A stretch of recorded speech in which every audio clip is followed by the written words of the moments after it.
बच्चों नमस्कार, कैसे हैं आप। मैं उम्मीद करती हूँ आप ठीक ठाक होंगे। आज हम निबंध पढ़ेंगे आत्मनिर्भर स्वतंत्र भारत, जो 6ठी से 10वीं कक्षा के लिए काम आएगा। बच्चों आपने अपने शब्दों में लिखना है हम किस तरह आत्मनिर्भर बन सकते हैं। ठीक है, आत्मनिर्भर स्वतंत्र भारत मतलब स्वतंत्रता के बाद हम किस प्रकार आत्मनिर्भर हो सकते हैं। इस अभियान का अर्थ और उद्देश्य विदेशों से भारत में आने वाली वस्तुओं पर अपनी निर्भरता को कम करना है, अर्थात हमें ज़्यादा से ज़्यादा भारत में बनी हुई वस्तुओं का उपयोग करना है। उनकी गुणवत्ता में इतना सुधार लाना है कि स्वयं भी उनका उपयोग कर सकें और दूसरे देशों में भी बेच सकें। मतलब हमने वस्तुओं को इस तरह से बनाना है कि वो अपने देश में तो काम आए, दूसरे देशों में भी उसको हम बेच सके, उसका व्यापार भी कर सके। ठीक है, भारत में आत्मनिर्भरता की शुरुआत, भारत इस आत्मनिर्भरता शब्द से बहुत पुराना नाता है। भारत का यह शब्द पहली बार सन 1905 में इस्तेमाल किया गया था, जब महात्मा गांधी ने स्वतंत्रता संग्राम के दौरान स्वदेशी आंदोलन की शुरुआत की थी, जिसमें नेताओं ने अपनी जनता से अपील की थी कि वह अपने देश में बनी वस्तुओं का इस्तेमाल करें और विदेशों या अंग्रेजों द्वारा ब्रिटेन से लाई गई वस्तुओं का बायकॉट या बहिष्कार करें। इस आंदोलन के द्वारा भारतीयों से विदेशी माल का बहिष्कार और स्वदेशी माल को अंगीकार कर राष्ट्रीय शिक्षा एवं सत्याग्रह के महत्व पर बल दिया था। विदेशी वस्तुओं का बहिष्कार करने के लिए कहा गया था और अंगीकार होता है स्वीकार करना, अपने ही देश में वस्तुएं जो बन रही हैं उनको स्वीकार करना। ठीक है, उन्हें ही खरीदना। आज भारतीयों की रोजमर्रा के सामान की 60% आपूर्ति चीन करता है। अन्य देश जैसे कि अमेरिका, कोरिया, सऊदी अरब इत्यादि से भी भारत बहुत सा सामान आयात करता है।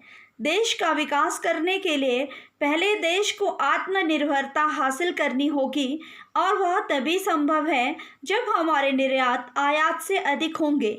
हम अपनी ज़रूरतों का ज़्यादातर सामान अपने देश में ही निर्मित करेंगे, तभी हम आत्मनिर्भर कहलाएंगे और प्रगति के पथ पर अग्रसर होंगे।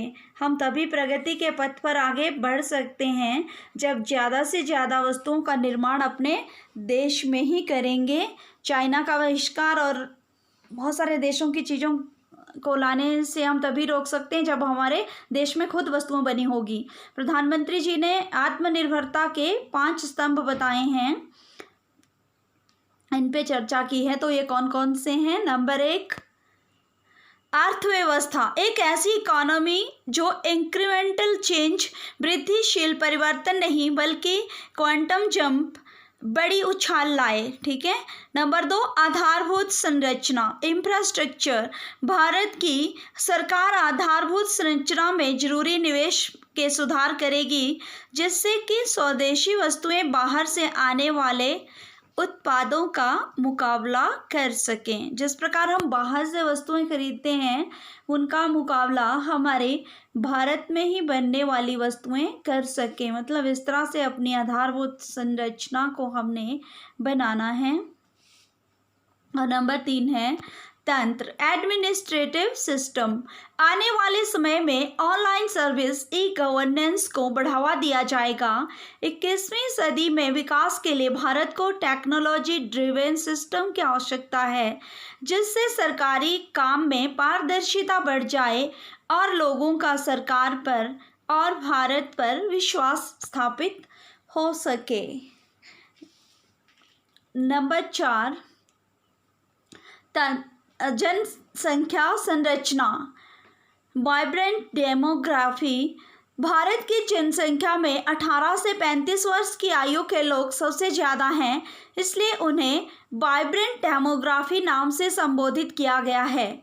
हमारे पास युवा शक्ति का विशाल भंडार है। इस जनसंख्या के भार को मुनाफे में तब्दील करने के लिए हमें लोगों को ज़्यादा से ज़्यादा काम देना होगा। उन्हें रोजगार तभी मिल सकता है जब हम लोकल निर्मित वस्तुओं का प्रयोग करें।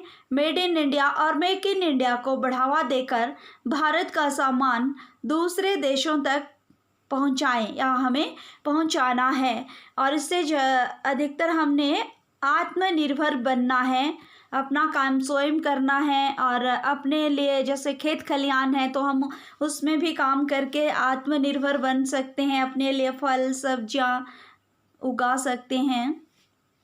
नंबर 5, मांग। अब है डिमांड।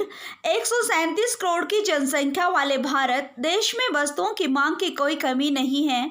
हमें इस भारी मांग का उपयोग अपने देश के लिए निर्मित चीज़ों की बिक्री बढ़ाने के लिए करना है।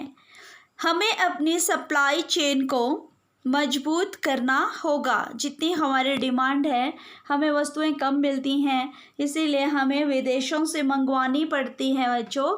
तो हमने अपने ही देश में इन वस्तुओं का निर्माण करना है और इनकी बिक्री को बढ़ाना भी है। अपने देश में बनी हुई चीज़ों को ही अधिकतर खरीदना है। प्रधानमंत्री ने वसुधैव कुटुंबकम कहकर यह इशारा किया कि भारत पूरे विश्व को अपना घर मानता है। भारत की उन्नति में सारे विश्व की उन्नति है। आत्मनिर्भर भारत का अभिप्राय यह नहीं कि भारत सभी देशों से अपने व्यापारिक रिश्ते तोड़ देगा।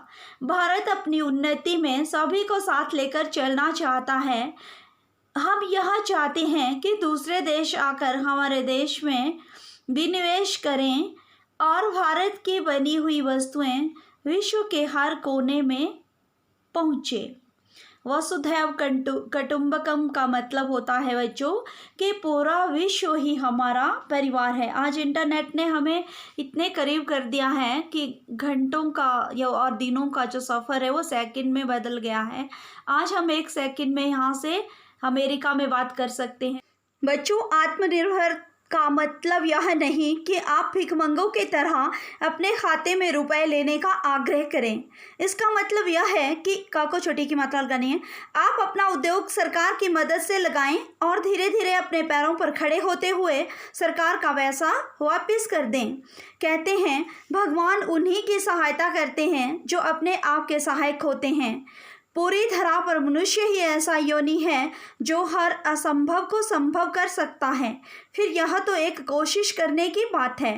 आओ आज हम सभी एकजुट होकर अपने इस स्वाभिमान भारत को आत्मनिर्भर बनाने का संकल्प लें। तो आप छोटे छोटे उद्योग धंधे लगा सकते हैं बच्चों, जैसे मैंने ऐड दिए साइड पे। फूड प्रोसेसिंग इंडस्ट्रीज़, खाद्य प्रसंस्करण एवं कृषि आधारित उद्योग परियोजनाएं हैं बहुत सारी, इन पर हम उद्योग लगा सकते हैं। आप कुछ भी कर सकते हो अपने आप। अब अंत में चंद पंक्तियाँ अर्ज करना चाहूँगी।